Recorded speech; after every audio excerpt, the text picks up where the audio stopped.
Mi nombre es Aleida Saraí Morales Murillo. A continuación presentaré un video basado en primeros auxilios acerca de esguinces, fracturas y luxaciones, esperando que este video pueda contribuir a su formación para el servicio de la sociedad. Saber para prever y prever para proteger. Esa es la base de los primeros auxilios. También que la falta de conocimiento no nos exime de responsabilidad social. Por eso es tan importante que nosotros tengamos algún conocimiento básico de cómo atender ciertas emergencias, ya que no sabemos en qué momento tendremos que colaborar. En este caso vamos a hablar sobre cómo atender lo que sería un esguince, una fractura y una luxación y cómo aprender a diferenciarlas, teniendo en cuenta que estas emergencias van a pertenecer a las atenciones de primeros auxilios no emergentes, ya que no van a representar un riesgo de muerte para nuestra vida. Un esguince también se le conoce como torcedura, que es provocado cuando sucede una lesión ligamentosa consecutiva o resultado de un movimiento forzado que va más allá de los límites de nuestro sistema locomotor o de cualquier articulación sinovial. Un esguince se va a provocar cuando hay un daño en lo que serían los ligamentos. Los ligamentos son aquel tejido que se va a encargar de unir lo que serían estructuras óseas como los huesos. Cuando esos ligamentos resultan dañados, es ahí donde se va a ver la lesión en nuestro organismo. Los esguinces pueden ser leves, moderados o graves. Cuando son leves, se trata de un pequeño afección en lo que serían los ligamentos. Siempre se podrá hacer uso de la articulación, pero será sensible al tacto. Cuando ya se trata de un daño moderado, va a haber un desgarre parcial de lo que sería el ligamento, por lo tanto, el uso de nuestra articulación va a ser parcial. También cuando es un esguince grave, va a haber un desgarro total de lo que sería el esguince. No se podrá hacer ningún tipo de movimiento para no provocar un daño mayor.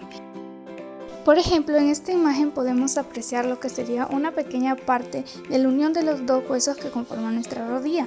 Ahí podemos ver donde dice ligamento lateral interno, o ligamento cruzado anterior, o ligamento lateral externo, etc.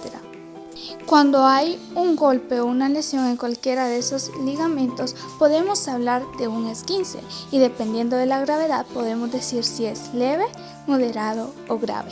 ¿Y cómo debemos de actuar ante un esguince? Lo primero que hay que hacer es tranquilizar a la persona que se ha lesionado. Debemos de evaluar la zona lesionada, es decir, identificar qué parte es la que ha sufrido el esguince. Debemos de recolectar los materiales para hacer la inmovilización, es decir, todo lo que ocuparemos para realizar el vendaje. Debemos aplicar frío en la zona lesionada para reducir el dolor. Si no sabemos cómo realizar el vendaje correspondiente, no intervengamos en esta situación, sino más bien busquemos a alguien que sí sepa realizarlo, ya que este lleva un procedimiento específico, como por ejemplo, el vendaje debe ser de forma circular y debemos realizar lo más posible para el bienestar de la persona y no afectarle, es decir, no debemos de hacer más de lo indispensable. Si no sabemos cómo actuar, busquemos a alguien que sí sepa hacerlo.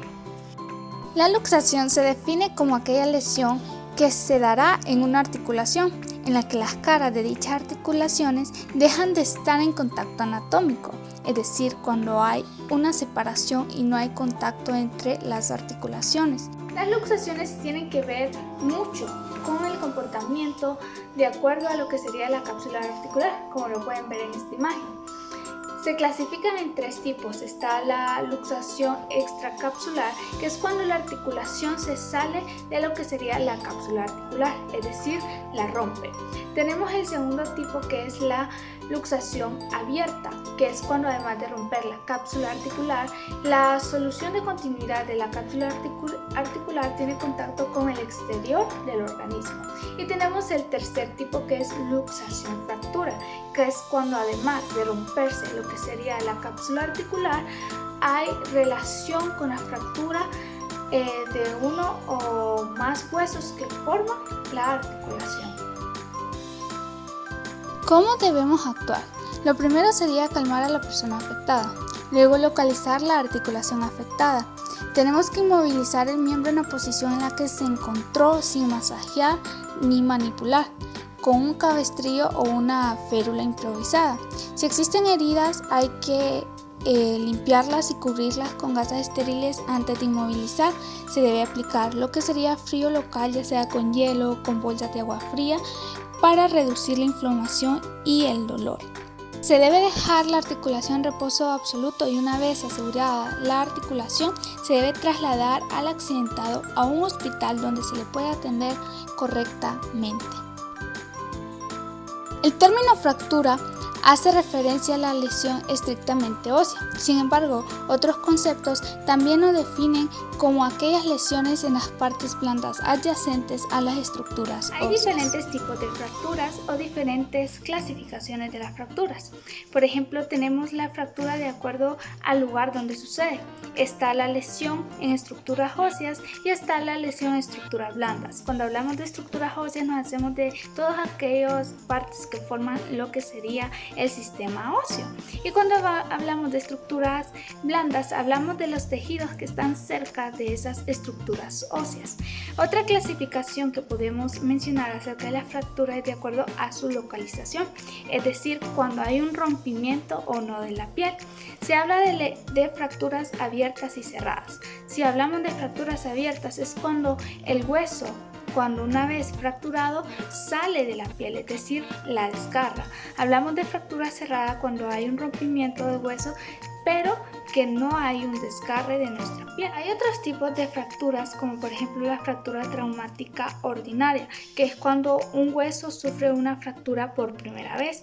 Tenemos las fracturas patológicas, cuando en un hueso sucede una fractura, el cual ya estaba previamente debilitado por alguna enfermedad o también por una fractura anterior. También tenemos otra clasificación que sería la fractura por esfuerzo, que es cuando se le exige a una parte de nuestro sistema óseo un esfuerzo al que no está acostumbrado y por lo tanto supera los límites y sucede una fractura. ¿Cómo debemos actuar ante una fractura? Lo primero sería tranquilizar a la persona que ha sufrido de la lesión. Debemos evaluar el área, es decir, identificar la zona donde ha sucedido la fractura. Debemos pedir ayuda, ya que la fractura de estas 3 lesiones de las cuales hemos hablado es la más grave de todas. Debemos buscar de un médico especialista. No nos esforcemos, incluso cuando sabemos que se trata de una fractura de menor gravedad. No debemos esforzar el movimiento. Si la lesión es grave, es necesario llamar a cuidados médicos o algún especialista o profesionales de la salud. Cuando se trata de una fractura abierta, muchas veces tendremos que aplicar un torniquete para parar el flujo sanguíneo y evitar la hemorragia. Esto va a ocurrir, como mencionaba, en fracturas expuestas cuando ha habido un desgarro de la piel. Luego de esto debemos activar el sistema de emergencia, es decir, llamar inmediatamente a un centro médico cuando la persona fracturada, por ejemplo, ha perdido la conciencia. Por nada debemos moverlo. No debemos hacer más de lo indispensable. Me es necesario mencionar que los primeros auxilios en ningún momento van a sustituir la atención de los profesionales, sino más bien los primeros auxilios son una atención previa mientras los especialistas llegan al área donde sucedió el accidente o la emergencia. Los primeros auxilios siempre tendrán como objetivo alcanzar el bienestar y la pronta recuperación de la persona. Esperando que este video haya aportado mucho